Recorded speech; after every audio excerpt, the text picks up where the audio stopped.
The single dad janitor danced with her blind daughter, and what the CEO saw changed EverythingTitle. "Please, don't laugh at her," the janitor whispered, clutching his old mop as his blind daughter twirled alone in the empty ballroom. The music was faint, just a soft tune from his cracked phone speaker, but to her, it was the whole world. Her small hands moved gently through the air, searching for the rhythm she could only feel, not see. Her face glowed with innocence, and though she couldn't see the reflection of chandeliers or the golden floor beneath her, she imagined she was in a place full of light and laughter. He stood there for a moment, frozen between pride and pain. His heart ached for her, to dance, to belong, to live a life without limits. Slowly, he set the mop aside and stepped forward, his shoes squeaking on the polished floor. He reached for her hands and joined her, spinning her slowly, awkwardly, but lovingly. His uniform was stained, his hands rough, but in that moment, nothing mattered except the smile that curved her lips. She giggled softly and said, "Daddy, do people think we look silly?" His voice cracked as he replied, "No, sweetheart, they think we look perfect." What he didn't know was that the CEO, a woman known for her cold heart and sharp commands, stood silently at the doorway. She had stayed late at work, stressed, lost in reports and profit charts, until the faint sound of music had drawn her down the hall. When she reached the ballroom, what she saw shattered something inside her that years of success had built, a wall between her and humanity. She watched as the janitor, the man she had never once noticed except to sign his paycheck, danced barefoot with his blind daughter under the faint glow of the emergency lights. Her breath caught. There was no elegance, no wealth, no perfection in the scene, only love, pure and unfiltered. She felt tears rise in her eyes, something she hadn't allowed herself in years.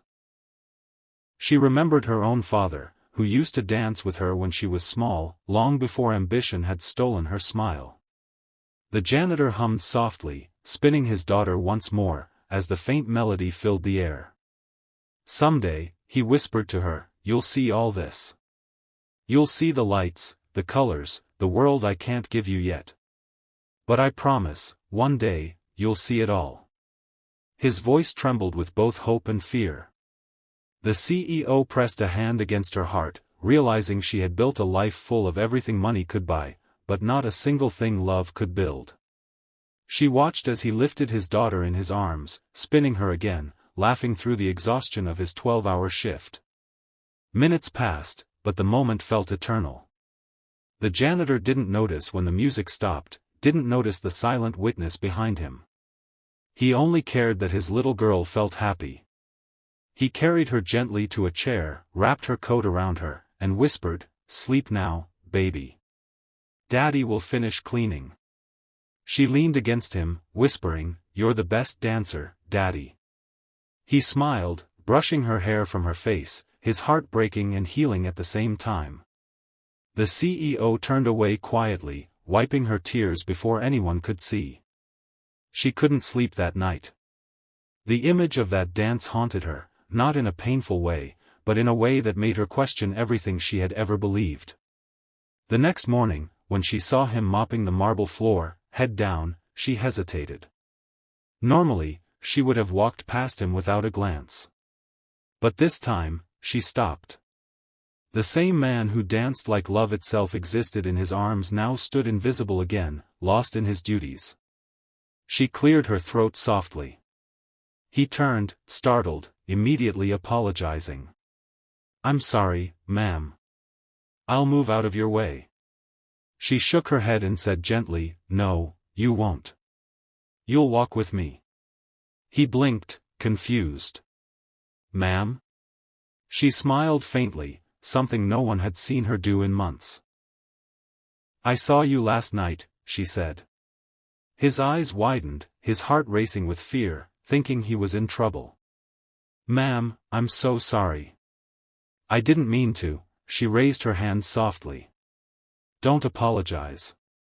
It was the most beautiful thing I've ever seen." He stood frozen.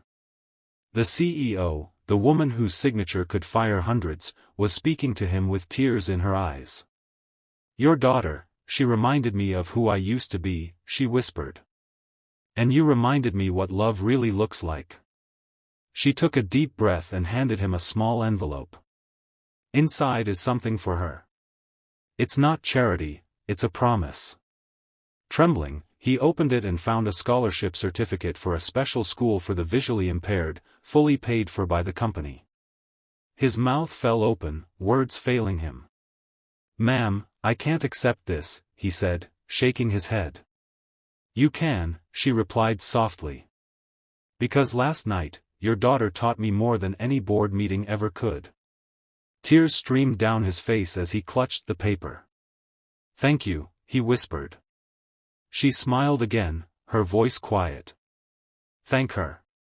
She reminded me that even in darkness, some people still see light." As she walked away, her high heels echoing through the hall, she glanced back one last time. The janitor was kneeling beside his daughter, telling her that dreams really do come true. And somewhere deep in her chest, the CEO felt something she hadn't felt in years: peace. That night, the janitor returned to the same ballroom with his daughter. This time, the lights were on. The CEO had ordered them left on just for her. The little girl laughed and said, "Daddy, it's brighter today. I can feel it." He smiled through tears. "That's because someone kind turned the lights back on, sweetheart." The janitor lifted his daughter once more and began to dance under the shining chandeliers. And though she still couldn't see, for the first time in his life, he believed that love could make even the blindest eyes see the beauty in the world. The next morning, the janitor walked into the building with his heart pounding and his steps heavy. The memory of last night replayed in his mind like a bittersweet dream. He had danced with his daughter in that grand ballroom, unaware that anyone was watching. Now, as he pushed his cleaning cart down the long hallway, fear twisted in his chest. What if someone had seen him? What if the CEO thought he had crossed a line by using the ballroom for personal reasons? He couldn't afford to lose this job, not with medical bills, rent, and his daughter's therapy sessions all piling up. Every step toward the CEO's office felt like walking toward the end of everything he had struggled for. His old shoes squeaked softly against the polished floor, echoing louder than his courage. When he reached the office door, he stopped. Through the glass, he saw the CEO sitting behind her massive desk, her expression unreadable. She looked up as if she had been expecting him. His breath caught. He clutched his cap nervously in his hands and whispered to himself, "Just tell the truth." Then, gathering what little strength he had left, he knocked softly. "Come in," her voice called. It wasn't sharp or commanding like before, it was calm, almost gentle. He stepped inside, his eyes on the floor, afraid to meet hers. "Ma'am," he began hesitantly, "if this is about last night, I just want to say I'm sorry. I didn't mean any harm. My daughter, she loves to dance, and I thought the hall was empty. We didn't break anything, ma'am. Please, I'll work overtime to make up for it." His words spilled out, trembling and honest. For a long moment, there was silence. He dared not look up. Then he heard the sound of a chair moving, soft footsteps approaching. "Look at me," she said quietly. Slowly, he lifted his gaze. To his surprise, her eyes weren't cold, they were soft, glistening, almost kind. "You think I'm going to fire you?" she asked gently. He hesitated, then nodded. "I'd understand if you did," he said, voice cracking. She shook her head and let out a small, broken laugh.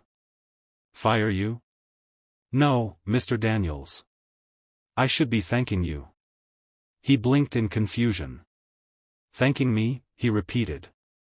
She nodded and sat on the edge of her desk, looking down at the floor for a moment before speaking again.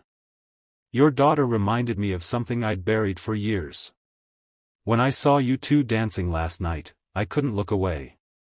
It was the purest form of love I've ever witnessed." Her voice trembled slightly. "She reminded me of my late father. He used to dance with me when I was a little girl, just like that, barefoot, laughing, not caring about the world. He told me that when life gets too dark, you have to create your own light. Somewhere along the way, I forgot that. Tears welled in her eyes as she continued. I spent years chasing numbers, building walls, thinking success would fill the emptiness inside me. But it never did. Last night, I realized what I've been missing. I realized that kindness, love, they're the real treasures. She took a small envelope from her desk and handed it to him. "This is for you," she said softly. His hands trembled as he took it, too afraid to open it. "Ma'am, I don't understand," he whispered. She smiled faintly. "Inside is your promotion letter. You're being moved to the maintenance supervisor position. You've worked hard for years without being noticed. It's time that changed." He stood frozen, tears already forming in his tired eyes. "A promotion?" he asked in disbelief. "Yes," she nodded, "and that's not all." She placed another document on the desk. "This is a full scholarship for your daughter. There's a special school for children with visual impairments across town. She'll get the education and support she deserves. Consider it an investment in her future, and in what she taught me."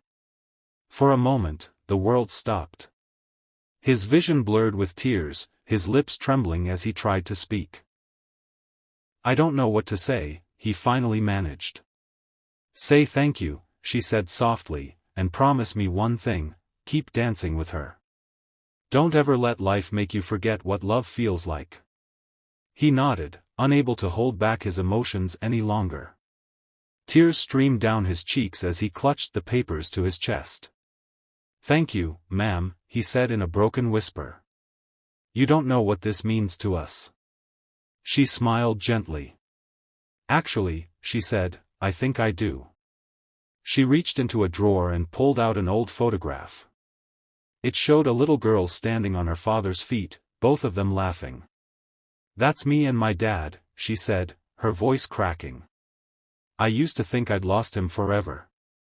But last night, your daughter reminded me that he's still here, just in a different way. Through people like you." For the first time in years, the janitor saw something beautiful behind the CEO's polished image, a human heart. He nodded silently, wiping his tears with his sleeve.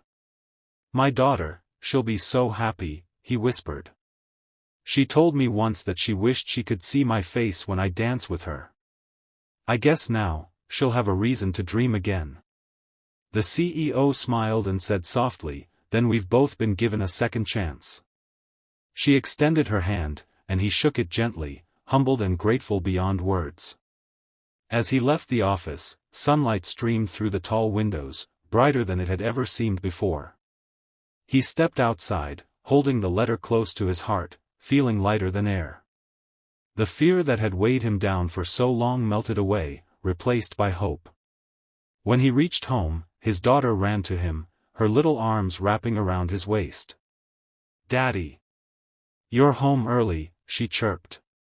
He lifted her up, tears still glistening in his eyes. "Sweetheart," he whispered, "you're going to a new school. A special one. You're going to learn things Daddy could never teach you." She gasped, her small hands touching his face. "Really? You mean it?" He nodded, smiling through the tears. "Yes, my love. Someone kind made sure of it." That evening, as the sun dipped below the horizon, they went back to the same ballroom, this time with permission. The lights were on, soft music playing in the background. The janitor took his daughter's hands again, and they danced, just like before. But this time, there was no fear, no worry, no sadness, only love. The CEO stood at a distance, watching quietly, smiling through her tears. In that moment, three hearts that had once been burdened by pain and loss found peace in the simplest thing, a dance born from love. And as the janitor spun his daughter around one last time, her laughter echoing through the hall, he whispered, "You see, sweetheart, sometimes miracles don't come from heaven. Sometimes, they're born right here, in the hearts that refuse to give up." And somewhere deep inside, he knew the world had changed, not because of power or wealth, but because of one simple dance in the dark that brought light back into 3 lives forever.